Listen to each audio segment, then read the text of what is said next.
बिस्मिल्लाहिर्रहमानिर्रहीम। Physics second year national book foundation. Topic name pair production, chapter number 7 start है हमारा quantum physics.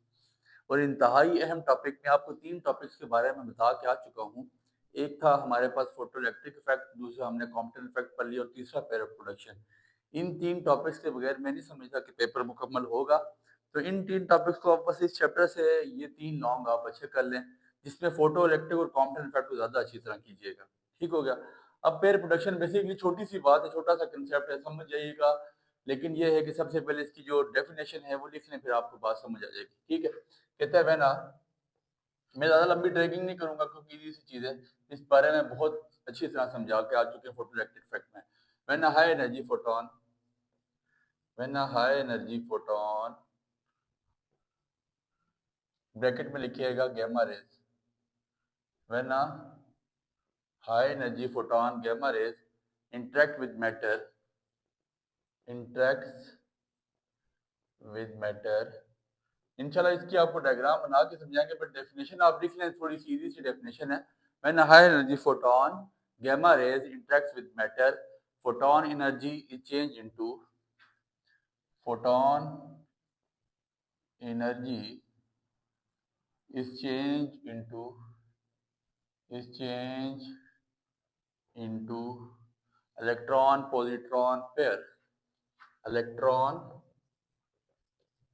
positron pair. पहले definition लिख ले फिर समझाते हैं पेयर प्रोडक्शन बेसिकली है क्या।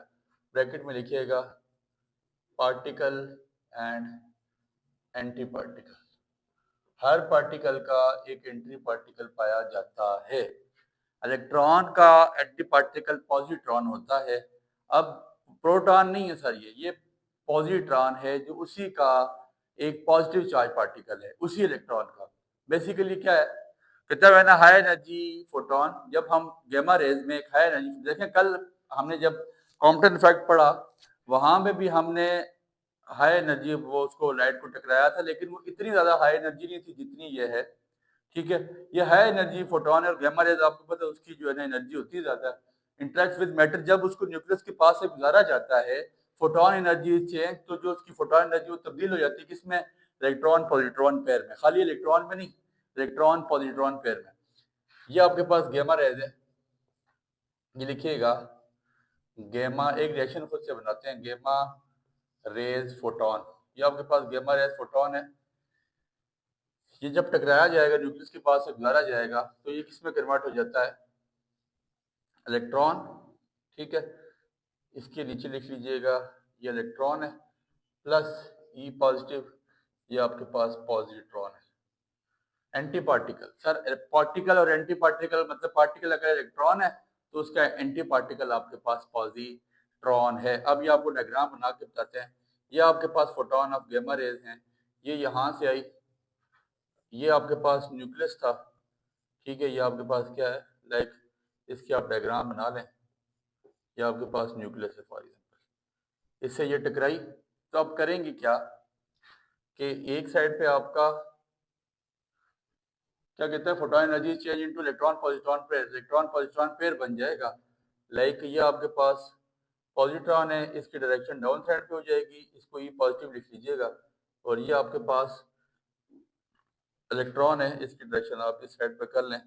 तो कहता है जब हाई एनर्जी गामा रेज किसी भी न्यूक्लियस के पास से गुजरती है तो वो कन्वर्ट हो जाती है किसमें, फोटोन एनर्जी कन्वर्ट हो जाती है इलेक्ट्रॉन पॉजिट्रॉन पेयर में, पार्टिकल और एंटी पार्टिकल में टूट जाती है। गामा रेज फोटोन आपके पास इलेक्ट्रॉन और पॉजिट्रॉन में टूटते हैं। चंद बातें इसी से मुतल्लक, ये बात अपने पास नोट डाउन करें। चंद बातें इसी से मुतल्लक हैं कि all particle has its corresponding anti particle. All particle, ये पॉइंट बना लीजिएगा, all particles have its corresponding, her particle का एक अपना एंटी पार्टिकल है। All particle have it's corresponding anti particle. हमने फर्स्ट ईयर में क्वार्क पढ़ा, क्वार्क का अपना anti particle, lepton anti lepton है, क्वार्क का एंटी लेप्टॉन है, हर एक का अपना एंटी पार्टिकल पाया जाता है। अब बताया किसने कि एंटी पार्टिकल नाम की कोई चीज है। इन 1928 पॉल डायरेक, इन 19 इंपॉर्टेंट है, उसमें ऑब्जेक्टिव में एक दफा आया भी है। इन 1928 Paul direct introduced the existence of positron. इसने बताया जी कि हर इलेक्ट्रॉन का या हर आपके पास एटम में पाए जाने वाले स्मॉलेस्ट पार्टिकल का एक अपना एंटी पार्टिकल भी होगा। 1928 में पॉल डायरेक्ट ने आपको ये बात बताई। It has some as it has लिखिएगा, इट हैज सेम एज इसका बिल्कुल सेम है जो इलेक्ट्रॉन का है। It has same as electron mass बिल्कुल सेम है, बट चार्ज आपके पास and equal. It has same as electron and equal opposite charge. और चार्ज इसके पास आपके पास क्या अपोजिट है, एक का प्लस है एक पे माइनस है। इलेक्ट्रॉन पे अगर माइनस आता है तो उसके एंटी पार्टिकल पे आपके पास नेगेटिव चार्ज आ जाता है। So the net charge pair is so the sum of net charge pair is zero. तो इनका सम क्या आ जाएगा? Of course zero. Why zero? कैसे देखें, मिसाल के तौर पे माइनस प्लस, ठीक है, दोनों का आपस में अगर नेट चार्ज लेंगे, इनका सम निकालेंगे तो उन्हें ऑफ कोर्स जीरो हो जाना है।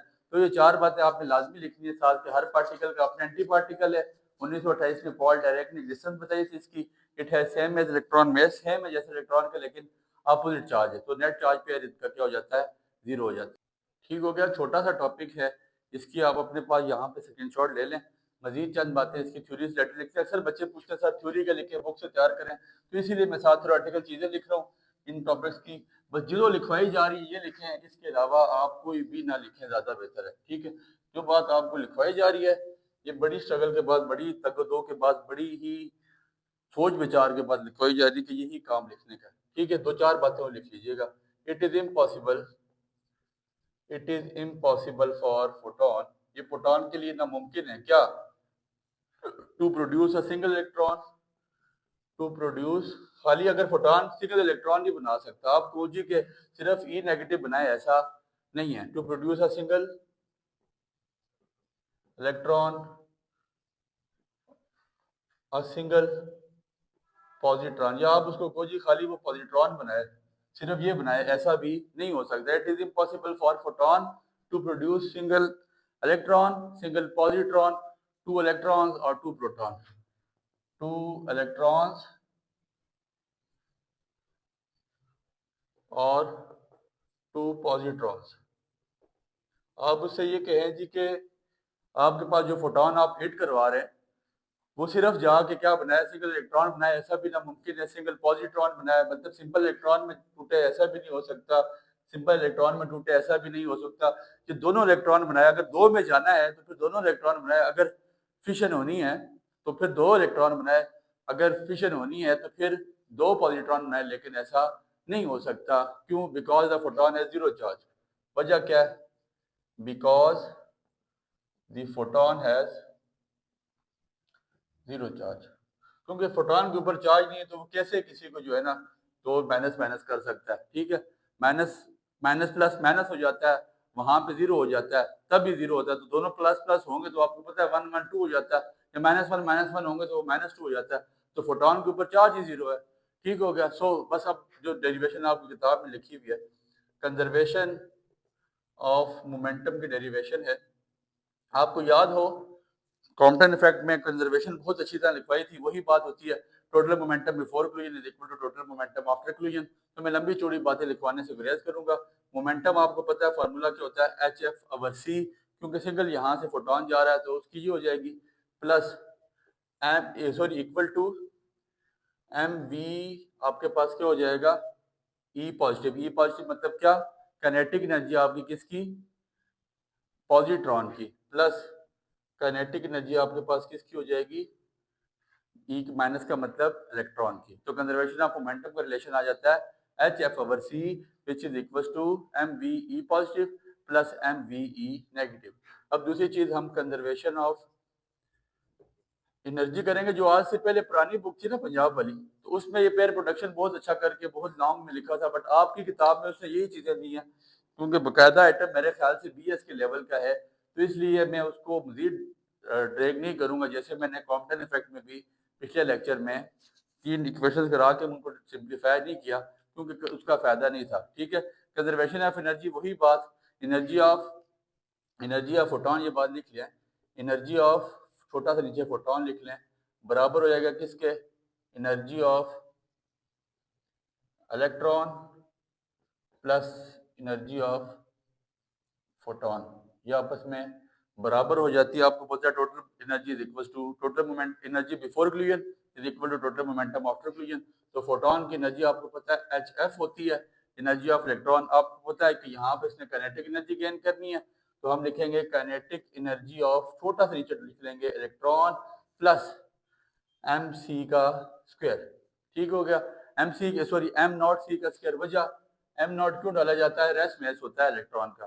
ठीक हो गया, प्लस एनर्जी आपके पास आ गई, energy of photon, kinetic energy छोटा सा फोटोन लिख लें, प्लस M नॉट C का square, rest mass of photon, rest mass of positron, ये पॉजिट्रॉन है, पॉजिट्रॉन। ठीक हो गया, तो सादी सी बात, इतना सा टॉपिक आपकी किताब लिख रही है। तो पेयर प्रोटेक्शन के बारे में क्या कहा, जब हम हाई एनर्जी बीम को या हाई एनर्जी फोटोन को गुजारेंगे किसी न्यूक्लियस के पास से, वहां से खाली इलेक्ट्रॉन इमिट नहीं होगा, खाली इलेक्ट्रॉन खारिज नहीं होगा, वहां से इलेक्ट्रॉन और पॉजिट्रॉन दोनों चीजें एक्सपेल होंगी, और पार्टिकल एंटी पार्टिकल का मतलब कि इलेक्ट्रॉन होगा और उसके साथ उसके एंटी पार्टिकल पॉजिट्रॉन भी होगा। इलेक्ट्रॉन में नेगेटिव चार्ज होगा तो उसके एंटी पार्टिकल पॉजिटिव चार्ज होगा, क्योंकि फोटोन के पास जीरो चार्ज है, फोटोन का चार्ज जीरो है तो माइनस प्लस जीरो हो जाता है। यही बातें लिखने की थी। फिर उसके बाद 3-4 पॉइंट लिखवा दिया आपको, डायग्राम लाजमी बनाएं, डायग्राम बना के बताएं कंजर्वेशन ऑफ मोमेंटम और कंजर्वेशन ऑफ एनर्जी का रिलेशन करें। आपकी किताब यहाँ से आगे चुप है, दैट मीन्स के ये चीजें आपके लिए इनफ होंगी, दुआओं में याद रखिएगा। बाकी चीजें इसको मजीद डेरिवेशन हैं, अब वो BS की लेवल की चीजें हैं, तो आई डोंट थिंक सो कि वो आपको करवानी चाहिए। दुआओं में याद रखिएगा, बहुत बहुत शुक्रिया।